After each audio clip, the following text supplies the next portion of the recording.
everyone, it's Jamie Ann. In my last video, I talked to you about some things you can do to set a good nutritional foundation for yourself. And one of those things was eating whole foods.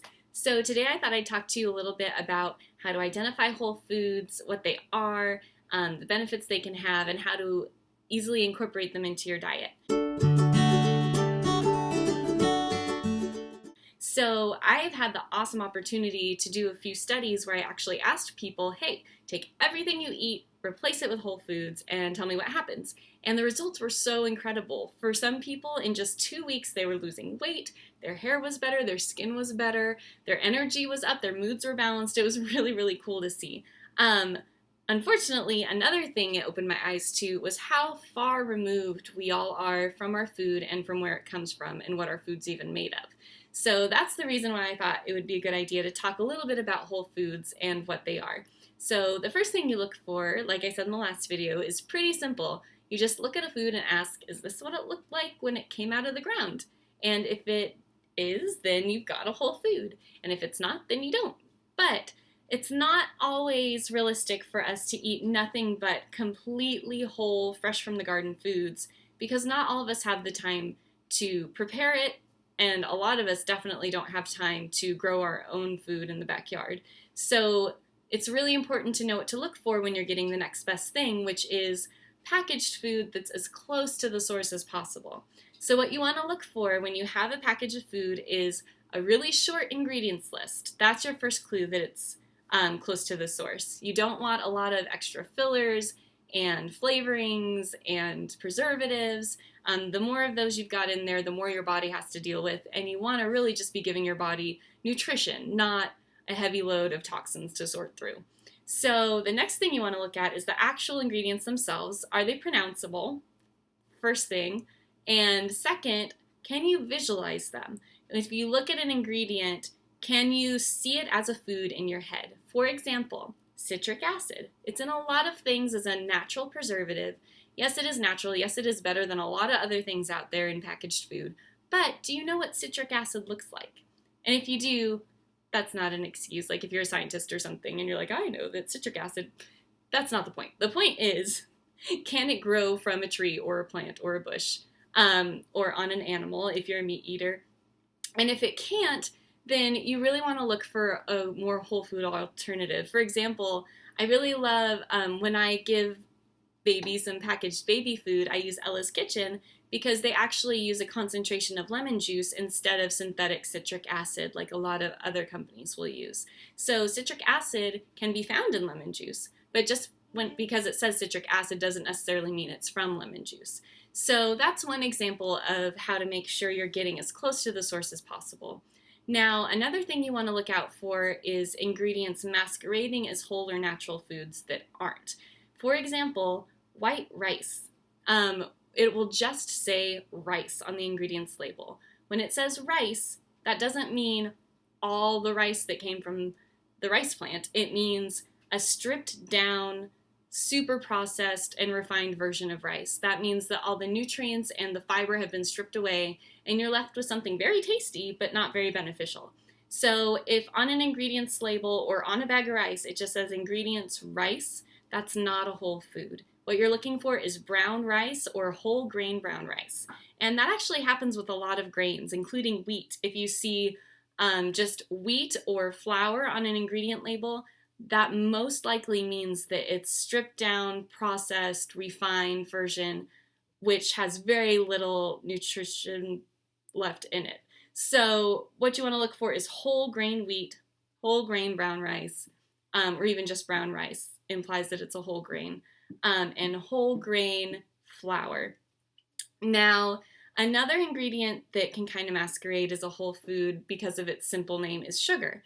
And I know a lot of times when you're trying to eat healthier, you're trying to avoid sugar anyways, but if you are going to splurge and you want to get something to satisfy that sweet tooth, but you want it to be as natural as possible, if it just says sugar, chances are it's not just sugar. It's sugar that has been treated with chemicals, it's been bleached, it's been refined through animal bones, which I didn't know until We went down that whole vegan journey. So if you're a vegan, watch out for sugar. Just regular sugar can be processed through animal marrow and animal bones. Yeah, lots of things that happen to your food that you don't even realize. So what you want to look for with sugar, alternative sweeteners are great if they're natural. Stay away from Splenda, all that crazy stuff. That's not food at all. There is no Splenda tree. You want to look for cane sugar is an implication that it is a more whole version of the food. Same with evaporated cane juice, evaporated cane sugar, and organic sugar. All those are going to indicate that it hasn't been so highly refined, it hasn't been treated with chemicals to be washed and made to look whiter, and that's definitely going to be a lighter load on your body, especially since you're kind of getting a treat with the sugar anyways. The next thing you want to look out for, I have a list here so I don't forget, is, there are foods that tell you they're whole grain and they're not. There are foods that say whole grain bread, whole grain bagels, and what that means is that there are some whole grains in there somewhere, hopefully. But if you look at the actual ingredients label, it says white flour, and it just says rice, or it just says wheat, and then somewhere down the line it says like wheat bran or whole grain wheat. And so when you're getting those products, you're not actually getting just whole grains, you're getting all the processed refined gunk with a little whole grain sprinkled in there. So the best thing to do is look for, like I said before, the short ingredients list, and you want all the grains to indicate that they are whole, and that means that it's an actual whole grain product, not just a product that has whole grains in it somewhere. So that's a huge one that's just really misleading and terrible. And another ingredient to look out for that you may just kind of glaze over is, oh yeah, that's natural, that's a whole food, is anything with natural flavors in it. Now, obviously, natural flavors are better than artificial flavors.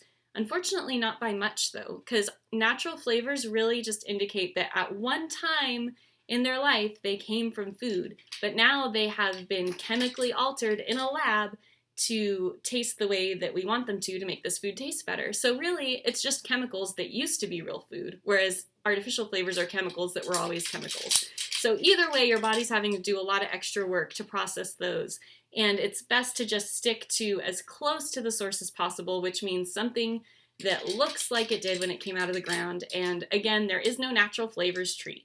So those are my tips for how to identify whole foods. A good way to incorporate them into your diet really is just one by one to start adding things. I really hate restrictive diets because a lot of times you just feel defeated, you feel trapped because you can't eat anything, you get stressed, and then that makes things even worse. So what you want to do is start introducing whole foods into your diet. Decide that you're going to have one snack a day even that's a whole fruit or a whole vegetable or a salad that doesn't have gobs of dressing on it. Just a yummy salad with salt and pepper and olive oil and some apple cider vinegar. That is like, oh, so good. And you'll notice, that may sound gross to you right now, but you'll notice that the more you eat whole foods, the more your body's going to normalize and actually start craving and enjoying the taste of whole food, which is really awesome.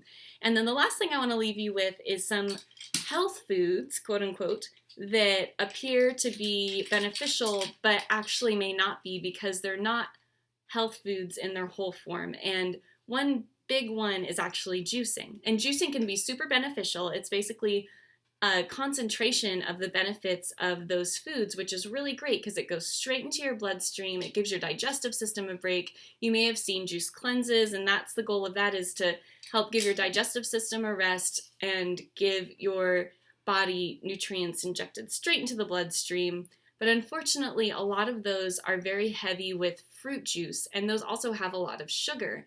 And that sugar was meant to be consumed with the fiber in the fruit so that it can be slowly released into the bloodstream and give you sustainable energy. Whereas when you drink it as a juice, the sugar also gets shot straight into the bloodstream, causing your blood sugar to spike and dip, and that just puts a lot of stress on your body, on your kidneys, on your liver, and ends up possibly turning into fat stores. So especially if you have problems handling sugar, if you're diabetic, please don't do a juice cleanse with fruit juice.